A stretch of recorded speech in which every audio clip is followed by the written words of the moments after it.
Yeah, oh yeah, he's the only one that will take it. I'll just say hello to everyone.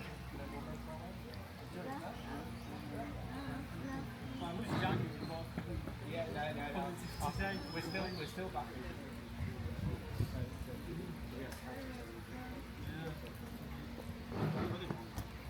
Right, good afternoon folks, welcome along to penguin feeding time. Now you've got the Humboldt penguins stood ready and raring to go.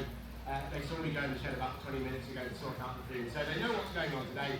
The king penguins will hopefully turn up very, very shortly. But what we're going to do this afternoon, we are going to do the entire feed just in the little penned off area down here. Now, as I've been saying at various talks throughout the day, we're not throwing fish in the water at the moment just because of bird flu every winter. It's not a great idea getting your wild birds conditioned to free food in the penguin enclosure every day, particularly over winter. So we're going to park ourselves in the pen and do some hand feeding down here. And we're standing in the pen just because there are some naughty penguins in here. If you look at my legs as we walk in, you'll see how naughty they can be. And today we've got David doing the hard work to feed the penguins. Part of the birthday present from back in January, but I have said the penguins are going to sing happy birthday to him anyway. Can't promise, but if he doesn't, if they don't, I will. But we're going to get David doing the hard work of feeding the penguins today.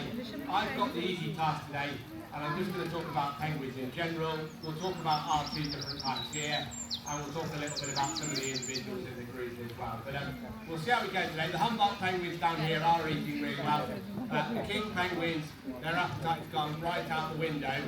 We have the first king penguin egg in the UK laid on Wednesday, and they've been busy flirting ever since again. So hopefully they'll come on down, and we'll see how we go. But we'll just make our way in, we'll get David set up, and we'll make a start and talk to you folks very shortly. These guys out the way. So they shouldn't jump out, but going that way. Who's coming down? Who's looking this way? Yeah, if you just mind that step on the way, and I've got the gate much through. So if you follow me, this is your one opportunity today to walk like a penguin with some penguins. If you so wish, it's officially recommended by the NHS to walk like a penguin when it's icy. And then apparently if you sway, you spread your weight and get better and don't fall over. It's the theory. So if we can get you standing towards the front, say we'll have a go with the Humbocks for a little while just here. So I'm going to pass you fish, they'll come on round in a minute. But with these guys, it's just by the tail, lowering it down, they'll grab it. You'll see some of them chasing each other off, you'll see some of them nicking it from each other. So we'll do them for a few minutes and I'll set you up for the kings. So anything that falls on the floor, just leave it. But any questions at all, I'm right here, David. But just enjoy yourself. And say, the Humboldt, you feel free to have a wander around all the way to drop. But I'm right here if you've got any questions. So say if someone wants loads, that's fine, if you want to help. Right then folks, well welcome along to this afternoon's penguin feed. As say, the Humboldts are going to eat quite weighty, they're tucking in already. The kings, we'll leave them a few minutes and we'll give them a few. I think they're going to walk off and go for a skinny dip again quite shortly, to be honest. So we'll see how we get on today, but I'm just going to talk all things penguins to you this afternoon.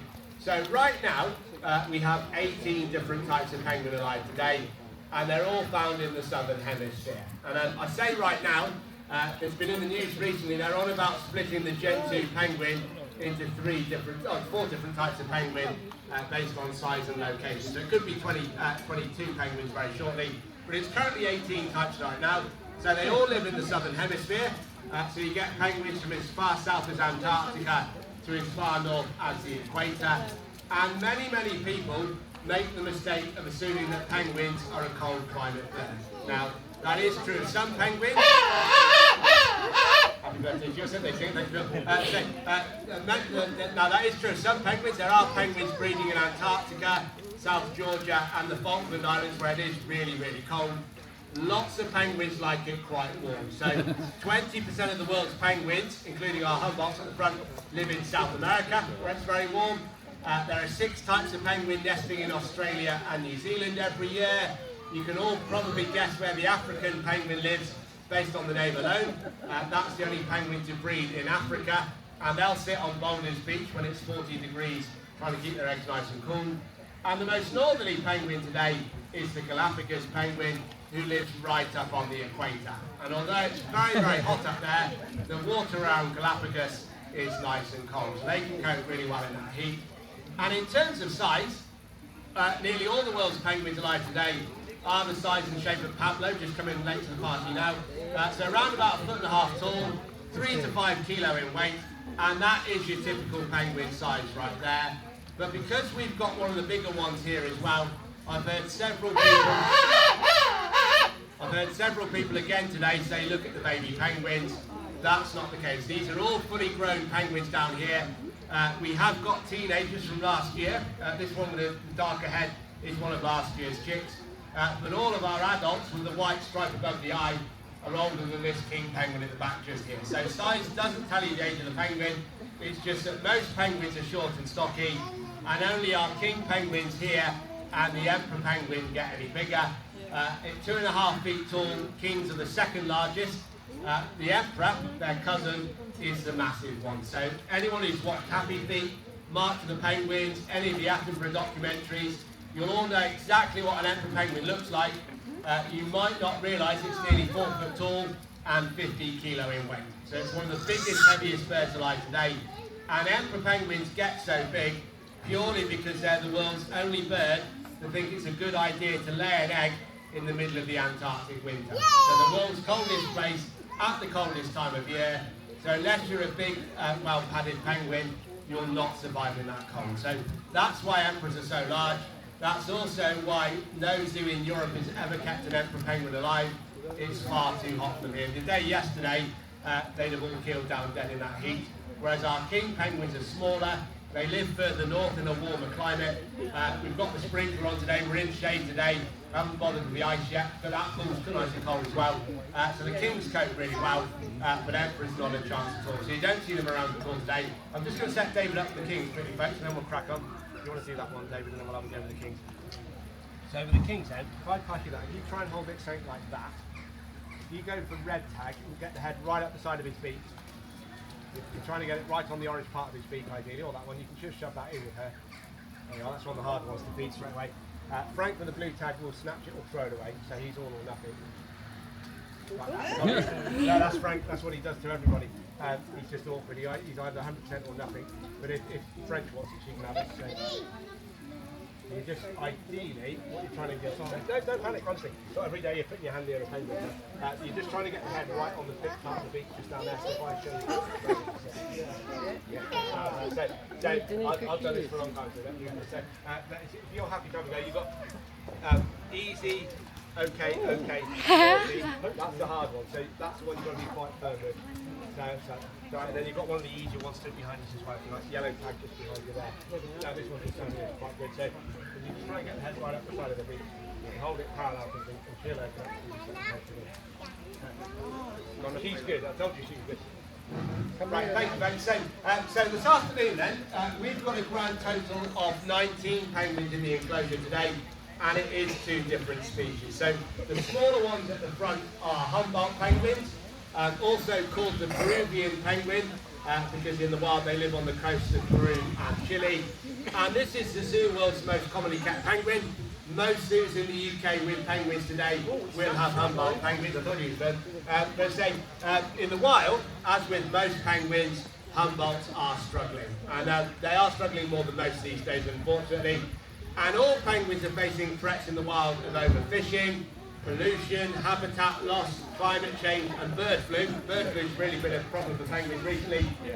The really big factor going against Humboldt penguins right now is the weather system El Nino. And they've been talking about it in the news this week again. Now El Nino for South America brings in really warm water to a cold water environment. That means all the penguins' natural diet dives deeper or spreads further away, and the penguins can't find any food to rear their young. Now, that used to happen once every 5 years, and the birds can have 4 years to recover. They've just had their 4th El Nino in 5 years in South America, so they've hardly reared any chicks at all in the last 4 years, and so they are in big decline. So we've been supporting the Punta San Juan program here in southern Peru for the last couple of years. We've been supporting the Punta San Juan program in southern Peru for the last couple of years. They've got one of South America's largest Humboldt penguin colonies, and 6 years ago they had just over 4,000 penguins on the reserve. Last year they were down to 400, so 90% has died off. That's generally the trend across the whole of South America right now. So they are in big trouble. So our group here are part of a European zoo breeding programme, which is basically a big backup. So if anything goes majorly wrong, we've got enough Humboldts on the go in the zoo world that we can keep them going as a type of penguin. And we've had a good couple of years. We've got 3 chicks last year, which is the most we've done for 25 years. And we've got 3 chicks on the go at the moment as well. So it's been a good couple of years for our Humboldts here. And then our second type of penguin here today is our group of king penguins. Kings are found mostly around the Falklands and South Georgia, but you will see king penguins as far north as Argentina and down in Antarctica as well. And they're currently doing okay. There's an estimated 2.2 million in the wild right now, and that number's been stable for a long time. They're still being monitored very closely though, because if the Antarctic ice shelf melts much quicker, that's going to flood the Falklands where they nest and suddenly they're not breeding. So they're doing okay in the wild. From a zoo point of view though, kings are ridiculously rare. The 6 in here, this is it for the whole of England, Wales and Ireland. There's 8 now up in Edinburgh Zoo, but that's it for the whole of the UK. And across the whole of Europe, there's now only 18 zoos, including us, keeping less than 350 kings. So again, although they're not rare, they're part of a big European breeding programme, because if none of us breed them, no one's going to have one in 40 years' time. And these are the biggest ambassadors going for penguins today. So 90% of your penguins on Christmas cards come December will be king penguins. If you think of the chocolate bar that's not got enough chocolate in it anymore, that's a king penguin on the wrapper there. And Spike chooses and jumps for those wrappers quite regularly. And you know they're popular here when Spike with the red wing tag has just passed 19,000 followers on Facebook, which I don't know of any other penguin alive that can boast that. And in 2023, he was the winner of the world's first ever global international penguin popularity competition. So not bad for a lad from the Cotswolds. So we know we want to get both species breeding. We've had lots of success with them both in the past. So 4 of our 6 kings down here have been hatched here. We've had 3 Humboldt chicks last year, we've got 3 on the go this year. But our 2 types of penguins here breed completely differently. So for Humboldt penguins, they always nest early in the year, and they will almost always pair up with the same partner every season. I've had 1 pair divorce here in 25 years with them so far. And in the wild, they want to nest in any sort of shelter they can find, just keep their eggs out of the sun. There's lots of vultures and gulls that predate the eggs and the chicks as well. So they'll find any cave or burrow they can get to, or more often than not, they'll just dig a nest into piles of pelican and cormorant poo instead. Here, we give them nest boxes instead, and every pair will go on to lay 2 eggs, which both mum and dad will incubate for around about 38 days, and then the eggs will hatch out. And the chicks are tiny when they hatch. Our youngest chick this year is now, 38 days old today. When it hatched 38 days ago, it was 66 grams and that big. It was 3.2 kilo this morning. So that's it. And that's mum and dad keeping the chick warm, keeping it well fed, and beating up anyone, including me, going near the nest box. And the chick isn't quite fully grown. Neither of the chicks being parent breed are quite fully grown yet. So they're not waterproof, so they'll stay in the nest for a few more weeks. They will hopefully be out and about in the not too, you can try the Humboldt, so they'll hopefully be out and about in the not too distant future. Yeah, these are the flirty pair here. So say it's not too long to rear a Humboldt penguin, but the king penguins do things completely differently, and they don't pair for love, as a lot of other penguins do. So that little bit of singing just there, yes, it was happy birthday to you, David. What it really was here I am, boys, I'm middle-aged, free and single. And if somebody's interested, they'll shout back. Unfortunately, she's got a choice of her son, her grandson, and her older man, so not going to happen. But if someone likes that call, they'll shout back. And then by calling to each other over a month or so, they can learn to recognise their mate by call. And that's hugely important because while groups of king penguins don't number 6, they could be as many as 50,000 penguins in that group. So if you've been at sea for 3 days, you're full of fish and you want to find your partner quickly, it's a lot easier to shout, "Where are you?" and your mate says, "I'm over here," rather than walking around looking at 50,000 black and white birds all at once. So that's some courtship there. If she does it again, watch. If she's serious, she'll bow at the end as well. She's half building up at the moment. These two, we're getting very excited about these two down here. They've been doing lots of posing over the last fortnight. So that yellow on their throat is a good indicator of maturity. So you'll see them puffing the chest out, throwing the heads right back. They've also been checking out each other's feet. King penguins keep their egg on their feet, so if your mate's got big feet, that's a great incubator. If your mate's got big feet, that's a really great inbuilt incubator for your egg. And what you really want to see them doing, as gross as it sounds, you want to see those two vomiting in front of each other. Now, if you do see them retching and heaving, they're not poorly, and they're not getting stage fright in front of the opposite sex. By being sick in front of your mate, that shows that you're more than capable of bringing back takeaway to feed your future offspring. And it's a great way to impress your partner. As I said this morning, it hasn't impressed my wife outside Bolton Chip Shop for 18 years now. Seems to have the opposite effect. But I say, that's what you want to see them doing. And I can now reveal that these two actually laid an egg on Wednesday, which was the UK's first king penguin egg for 6 years. So it's gone in the incubator for safekeeping, mainly because Frank should have had the egg on his feet, and he was walking around with it like that between his feet. So we're not taking the chance there. They don't mind. They went skinny dipping 5 seconds later, and they're hopefully going to lay us another one.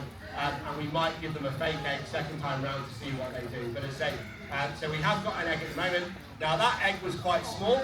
It was 298 grams and about that big, which seems silly to say small. But an average king penguin egg is 350 grams. Now, we'll have no way of telling if that egg is fertile or not. The shell is so thick that you can't see anything developing inside. So we will just weigh it every other day, and it should lose 15% of its weight over the incubation period. And it's normally about 56 days to hatch an egg out. So if we're lucky, 13th of August, if we're lucky. So it could be a bit later, but we'll see. He's a little bit older than he should be, and this is the first year that she's old enough to breed. So we'll wait and see on that score. But an egg is a massive achievement for us after all these years. And if that egg hatches out, it will be really ugly. Humboldt penguin chicks are small, cute and fluffy. King penguin chicks come out of the egg looking like E.T. So big brown wrinkly skin, naked, brown, pot belly, short legs, long neck and big eyes. So they're not very attractive at all. They get a lovely fishy squiddy milkshake from mum and dad every few hours. At 6 months of age, the chick will be significantly heavier than mum and dad, but it will still be fluffy. It won't be waterproof at all. They've got to bulk up early. They can have some of those if they want.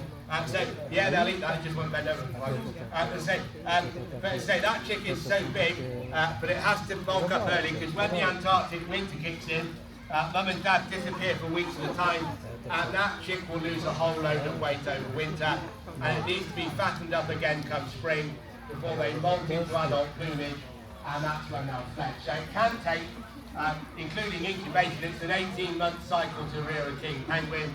That's the slowest of any bird around today, and that's why we've got so few kings in zoos today. I'll just stand up there because that's the noisy one there.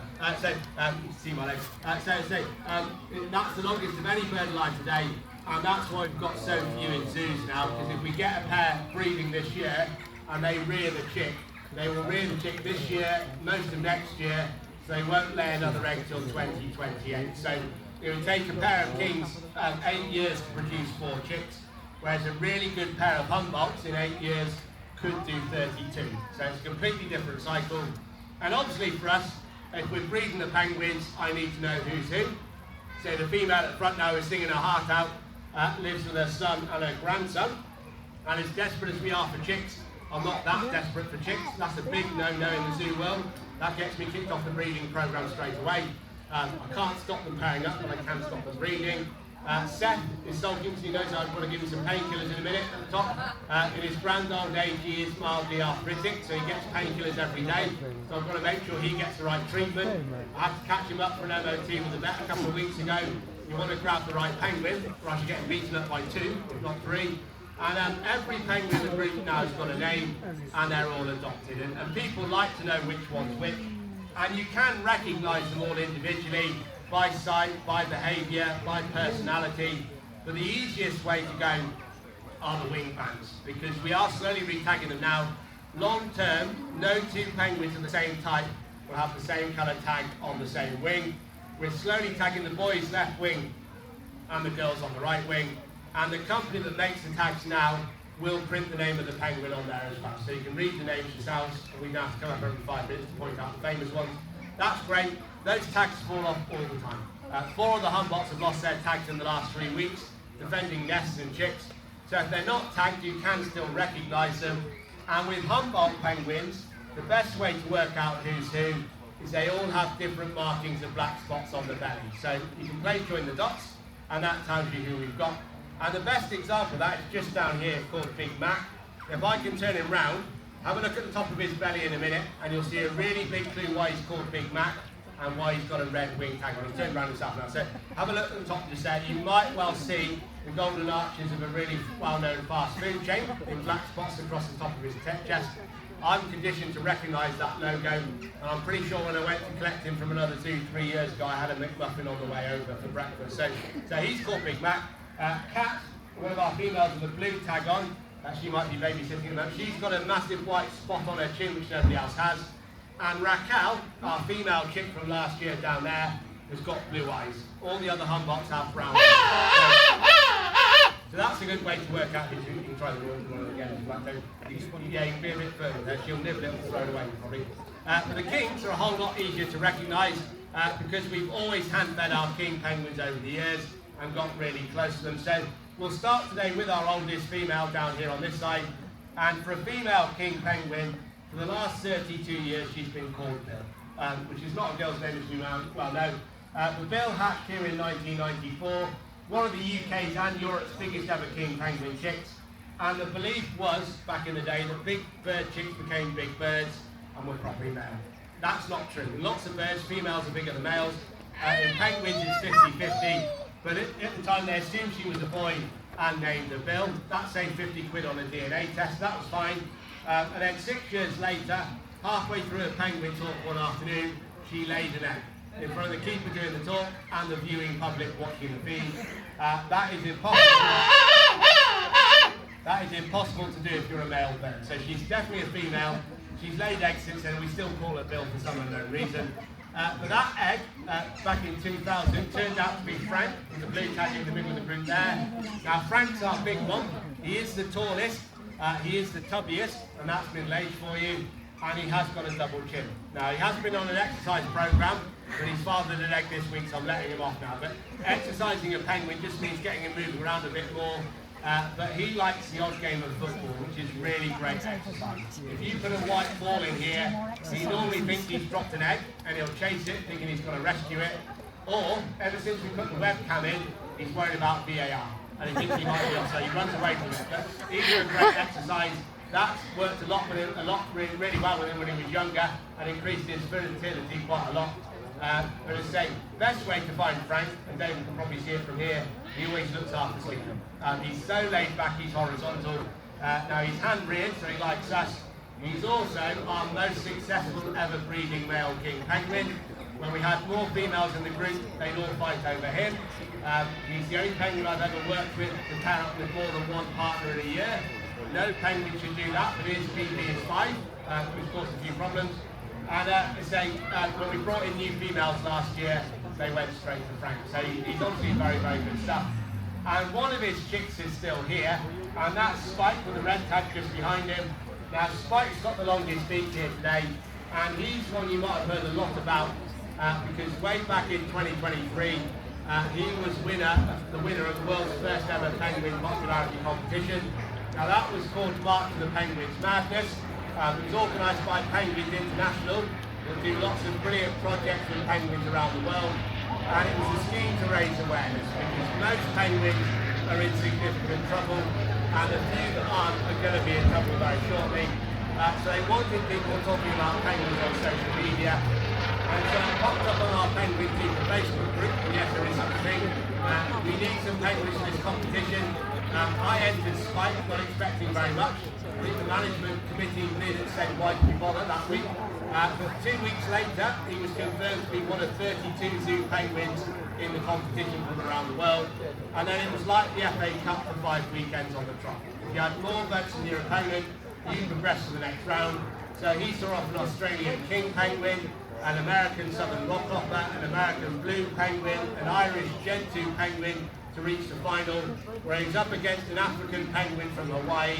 36,000 votes were cast that weekend, and Spike won by just under 500 votes. So it's very close. If anyone voted from a couple of years ago, thank you very, very much. He found out he won that competition live on BBC One on a Thursday evening on the One Show.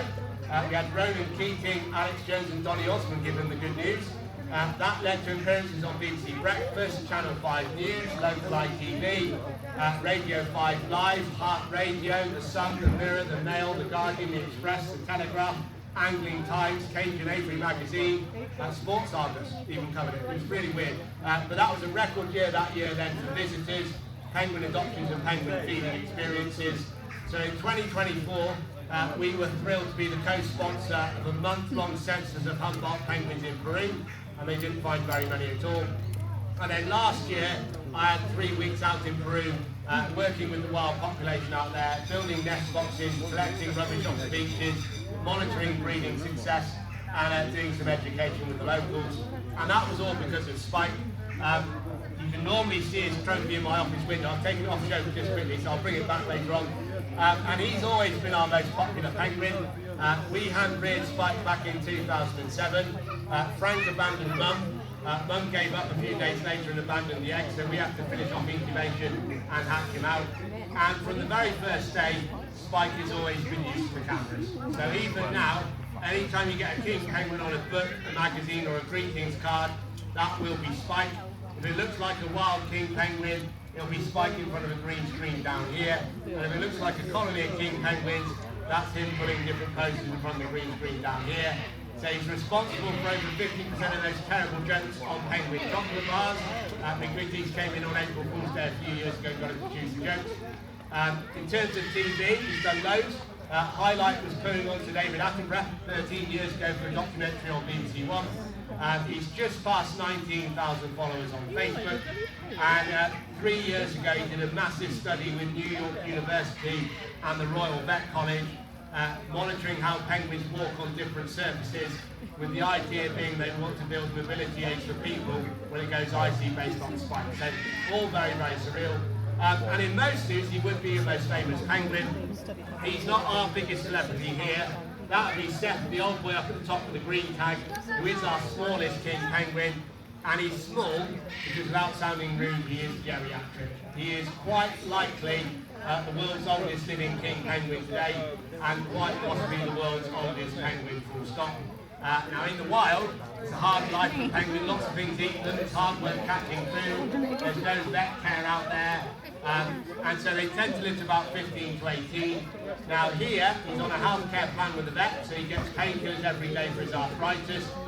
The video sent to the vet team every fortnight, a quality of life assessment every month, vet visit every 2 months, no killer whales in the penguin pool, and so he's just turned 41 years old. So twice his natural age, and probably the world's oldest penguin. Our oldest ever one here was 42, and the world record for a penguin is 46. So hopefully we can get near that. And he's famous not because he's old, he's famous because he's the last genuine penguin still alive from the film Batman Returns back in 1992, when Birdland supplied several king penguins to be part of Danny DeVito's evil penguin army. Would never happen now, but they were flown out there, paid handsomely in fish, worked 3 minutes a day, and you'll see him complete with rocket launcher trying to blow up Batman in several different scenes. And then the last two have just gone for a skinny dip. The last year we introduced 2 new females into the group who arrived all the way from Germany. At the time they were the first female kings to enter the UK for 25 years, so it's quite a massive thing. Edinburgh brought 3 in this year, which is even better. And those 2 have settled in really well. Across the continent they're kept indoors, kings. It's too warm in mainland Europe, so they've never been outside before, they've never had a temperature above 8 degrees before. We had 4 heat waves not long after they arrived. They were absolutely fine.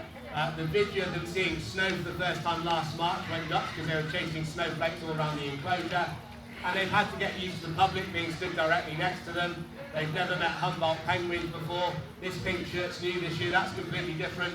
And I'm not speaking German. And all those things are really different. The air tattoo really put them off that weekend because they've never seen a plane till then. But I say they've settled in great. And when they arrived last February, comic relief was in full swing. So last year, all of our birds were named after comedians and sitcom characters. Hence the Humboldt chicks of Dalboy, Rodney and Raquel from last year.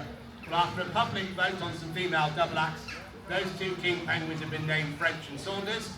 French is 5 years of age, old enough to breed for the first time this year, and laid the egg on Wednesday. Saunders, who's been the one dropping all the fish down here, she's your typical awkward teenager. She's a bit gangly and a bit stressy all the time. She's a little bit younger. She won't breed for a couple more years. But now we've got an egg. That's huge to say. It's the first egg in the country for 6 years. There's not been a king penguin chick hatch anywhere in the UK since our last one in 2014. So we've now got a really good chance. And that move went so well last year. I am hopefully bringing in 4 new king penguins in the next month and a half or so. 2 males from Switzerland, 2 females from Denmark. Suddenly that's 10 kings in the group. 6 of them are young enough to breed for a long time. And that's 4 Zeus penguins in one enclosure. So that's really mixing up the bloodlines as well. If we can actually chick out, that'll be even better as well. So we'll see what happens there. Humboldt's has been a great year again. We've brought in new males. We've got 3 chicks again at the moment. But as with everything, folks, if you want to keep in touch throughout the year with what's going on, you can follow Spike on Facebook and on Instagram. Just search Spike the King Penguin. I've taken him off X because, as I said this morning, even penguins get abused on X for some unknown reason. People are nasty on there, so I've deleted that one. But he'll keep you up to date throughout the year. We update our website and social media as well. So you can watch them live on YouTube, on Penguin Webcam, 24 hours a day. We've got Penguin Pool Webcam as well. And on the website, you can sign up to our newsletter. You can find out how you can adopt the penguins as a group. And you can find out how to do a penguin experience with this as well, as David's done today. As long as you're over the age of 10, don't mind getting fishy for half an hour. You can do something that no one else will do in England that day and hand feed some kings. David has fed the world's first ever most popular penguin in the world and had a king penguin sing happy birthday to him 6 months later as well. So if we can have a round of applause for David, please. They've actually fed a lot better than I thought they were going to do today. The Humboldt's have cleared everything. The kings have had about 2/3 of theirs today. So what we'll do, we'll wrap the talk up just there. So if there are any questions, we'll be around for groups. We're going to come up and try and give Stefan's medication in a minute. You'll see he acts like a toddler and he'll go in the pool and I'll get him later on. But to say any questions at all, we're hanging around. We've got one more talk today, which is flamingos, at 4 o'clock. That's our greater flamingos up in the African section up that way. And then we'll be closing at 5 o'clock this evening. At about 4:30 it will be birdie bedtime, so the Caribbean flamingos will be going in, the jungle fowl and some of our parrots. And if you're here really late, there will be an electric fence coming up around here before the end of the day. Now that fence won't be turned on whilst you're here, but the otter's been seen upstream and downstream recently.